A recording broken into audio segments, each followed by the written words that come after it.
नमो तस् भगवतो अरहतो सम्मा संबुद्धस्स। सभी साधक साधिकाओं को मेरा नमस्कार। आज हम लोग धर्म चर्चा करते हैं दंपत के गाथा, उसके अर्थ और कहानी को लेकर के, जो अप्रमाद वग्गों से है। तो ये कहानी में एक गृहस्थी था, वह भिक्षु बन जाता है। भिक्षु बनने के बाद ध्यान साधना को सीख करके एकांत में जा कर के अभ्यास करना शुरू कर देता है। बहुत दिनों के अभ्यास के बाद भी उसे कुछ हासिल नहीं होता है और वे अपने दिनचर्या को देखता है तो लगता है कि अरे मैं तो कुछ कर ही नहीं पाया हूँ। इतना दिन से ध्यान साधना का अभ्यास कर रहा हूँ, कुछ हो ही नहीं पा रहा है। ऐसा सोच करके वो ठान लेता है कि मैं भगवान बुद्ध से अवश्य ही मिलूँगा और इसका निवारण अवश्य ही पाऊँगा। ऐसा सोच करके वह भिक्षु दृढ़ संकल्पित था। वह लगन से कोई भी काम करता था तो वह जहाँ भगवान बुद्ध थे उस ओर चल पड़े। चलते चलते रास्ते में एक बड़ा सा पहाड़ था। पहाड़ में आग लगा था, बहुत ही तेज ज्वाला वहाँ से निकल रहा था। उस आग को देखने के लिए वह भिक्षु दूसरे चोटी पे चढ़ जाता है और वो देखता है कि आग तेज़ी से बढ़ रहा है, चारों तरफ फैल रहा है और जो सामने आ रहा है उसको जला के राख कर दे रहा है। वह इसको देखता रहता है, देखता रहता है। देखने से उसके मन में भी एक भाव जगता है, अगर मेरे मन में, अगर मेरे पास ये धर्म की ज्योति या धर्म का ज्ञान जल जाए तो ये छोटे मोटे आश्रव, बंधन, क्लेशों को तो यह ज्योति, यह प्रज्ञा जला के राख कर देगा। यह संसार को जिस प्रकार ये आग जला रहा है, ऐसे ही मेरे मन में छिपे अज्ञानता, आश्रव, क्लेशों को ये प्रज्ञा जला के राख कर देगा। ऐसा सोच करके उसके मन में कुछ आशा भरी विचार जगता है, कुछ सद्भावना भरे विचार जगता है, कुछ अवश्य ही ज्ञान में ज्ञान से संभव है ये तृष्णाओं को जलाना। या ज्ञान में ऐसा शक्ति है जिससे हम संसार से मुक्त हो सकते हैं। ऐसा भाव मन में जगता है, कुछ सकारात्मक सोच जगता है। तो उसी समय भगवान बुद्ध भी अपने अंतर्दृष्टि से देखता है तो उस भिक्षु को पाता है कि आज मैं किसको धर्म दूँ। तो भगवान बुद्ध उनके सामने रिद्धि बल से प्रकट होते हैं और उनको कहते हैं कि आप सही है भिक्षु, आपका विचार सही है। जिस प्रकार से ये आग छोटे मोटे सामने वाले आने वाले सभी को जला के राख कर देते हैं, ऐसे ही हमारे प्रज्ञा छोटे मोटे आश्रव, तृष्णाओं को नाश कर देगा। ऐसा कह करके ये गाथा कहते हैं। ये भिक्षु ने आग को देख करके, आग के ज्वाला को देख करके अपने मन में कुछ सकारात्मक सोच जगाया कि ऐसा संभव हो सकता है। ये आग यानी प्रज्ञा, ये छोटे मोटे सामने वाले आने वाले पेड़ पौधे जो भी वस्तुएं हैं, ये सब तृष्णा है। ऐसा ही प्रज्ञा का शक्ति है, प्रज्ञा का ऊर्जा है। ऐसा सोच करके सकारात्मक सोच जगाया और अपने आप को कुछ धर्म के फल प्राप्त करने में संभव बना पाया। तो ये उदाहरण या धर्म कहीं कहीं पे भी हम लोग देख सकते हैं, कहीं पे भी हम लोग धर्म को पा सकते हैं, धर्म को कहीं पे भी देख सकते हैं। उसके लिए धर्म की आंखें चाहिए, धर्म का विचार चाहिए, धर्म की सोच चाहिए।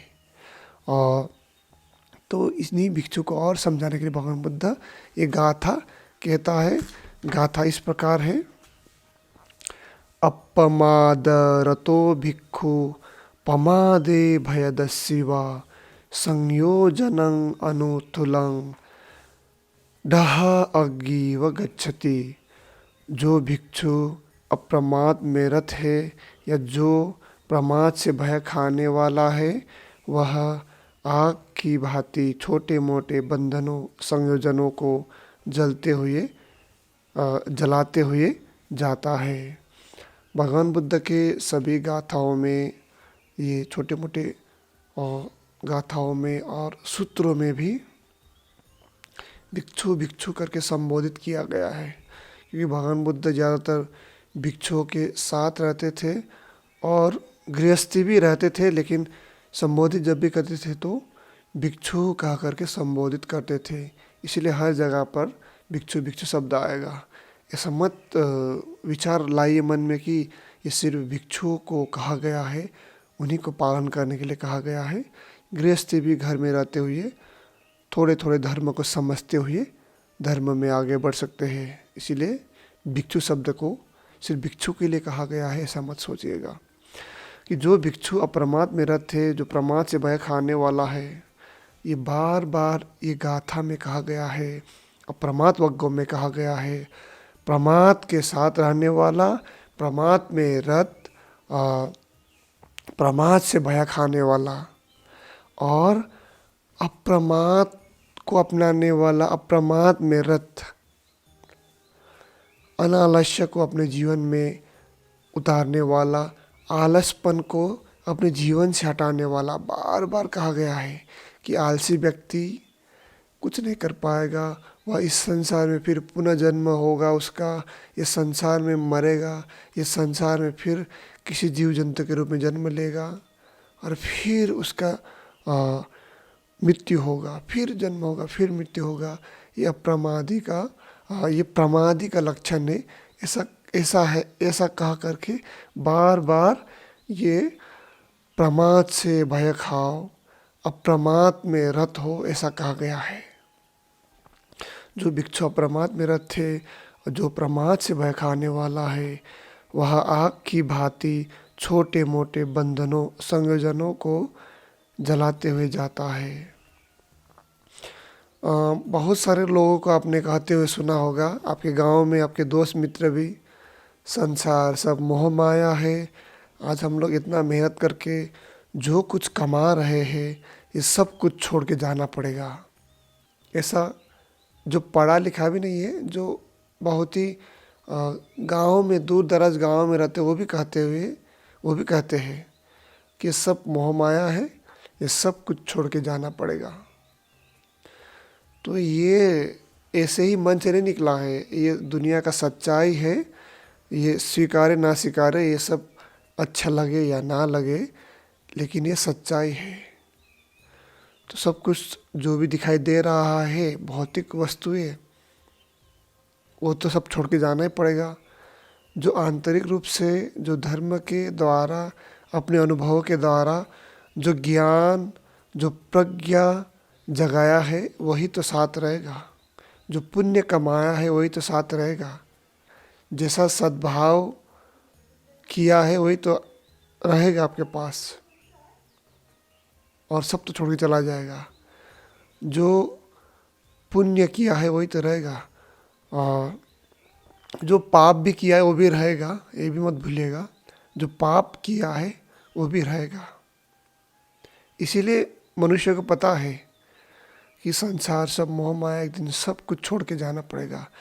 ये थोड़ा सा विचार कीजिए, आपके आसपास जो भी व्यक्ति है, अभी है, इससे पहले जो भी था, जो बहुत ही हट्टे कट्टे थे, बहुत ही ताव में रहते थे और बहुत ही तेज, सबको धमकाते हुए बोलते थे, अरे ये सब मेरे सामने से हटाओ, हम बड़े हैं, और बहुत ही अहंकार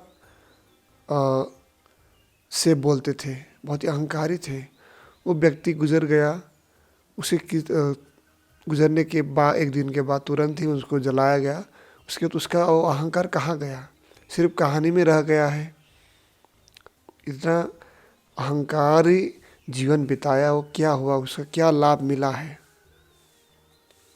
अहंकारी रूप में जीवन बिता करके इतना धन कमाया, कहाँ है अभी? वो सब तो उसके बेटे बेटे, उसके परिवार वाले चला रहे हैं, लेकिन उसने इतना मेहनत किया है, वो कहाँ है अभी? कुछ तो नहीं उसको मिला। तो आखिर में बचता है जो पुण्य कमाया, जो पाप कमाया। पुण्य ज़्यादा होगा तो पुण्य की ओर बहेगा, पाप तो थोड़ा बहुत तो रहेगा ही। पाप ज़्यादा किया होगा तो पाप की तरफ बहेगा, पुण्य थोड़ा सा रहेगा ही। तो ये बचता क्या है? तो सभी को पता है सच्चाई, लेकिन पता है, अरे हमको पता है, हमको पता है। जब हम लोगों को पता चल जाता है तो हम लोग उससे भागते हैं। अभी दूसरों के घर में जब पहले टीवी होता था तो हम लोग को बहुत ही अच्छा लगता था, अरे उसके घर में टीवी ऐसा ऐसा ऐसा है। फिर जब हम लोग भी अपना सक्षम हुए और टीवी खरीद लिए तो टीवी का महत्व क्या रह गया? आपने एक बटन दबाया, अरे पता है यार, ऐसे ये क्लिक करने पर टीवी चलता है, ये पता है, हम लोगों को पता है, ऐसा कहते हैं। मोबाइल फ़ोन जब पहले दूसरों के पास होता था तो हम लोग दूर से देखते थे, ये मोबाइल फ़ोन उनके पास है, कितना अच्छा है, ऐसे ऐसे बटन क्लिक करना है फिर चलेगा। धीरे धीरे धीरे हम लोग भी सक्षम हुए, हमारे पास भी अच्छे से अच्छा फ़ोन आया। अब इसका महत्व क्या है? कुछ नहीं है।